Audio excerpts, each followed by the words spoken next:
Assalamu alaikum.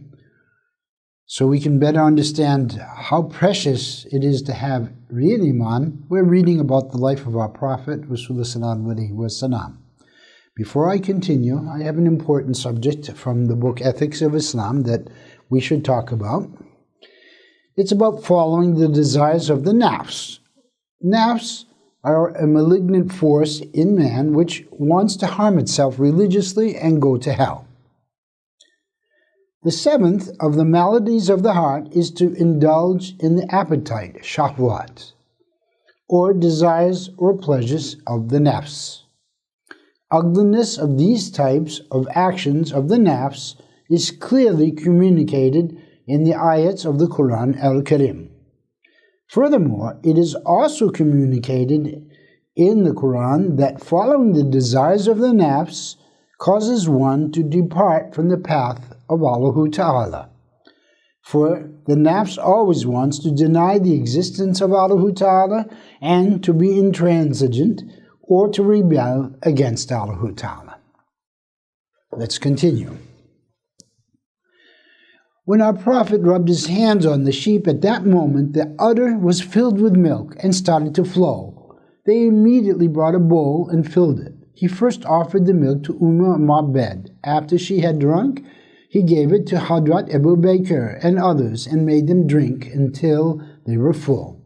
He drank after the others. He touched again the udder of the sheep with his blessed hand and milked it. Then wanted the largest bowl in the tent. He filled it and delivered it to Ma'bad. After that they left.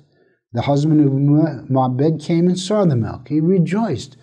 When he asked, "Where did this milk come from?" Ma'bad replied, "A blessed person came and honored our house.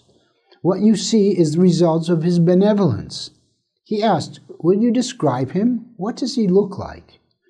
Ma'bad said, "That blessed person I saw was well-shaped and smooth-skinned. There was some redness in his eyes and politeness in his voice. His blessed eyelashes were long. The white of his eyes was very white, and the black part of his eyes were very black. His eyes with kohl. His hair was black, and his beard was dense. When he kept silent, he had sedatedness and dignity. When he was smiling, when he spoke, and his words were delightfully flowing from his mouth, as if they were stringed like pearls. From a distance, he was seen as very majestic, but when he approached, he was very affable and attractive. People accompanying him were running by heart and soul in order to fulfill his commands." She continued to enumerate many of his other traits. Amazedly, having listened to these things, her husband said, "I swear that that person is the one whom the Qurayshis have been searching for. If I had met him, I would have been honored with his service and would not have left him."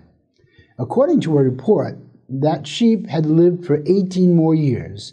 They were sustained by that sheep all that time by the abundance of our master Fakhr Alam.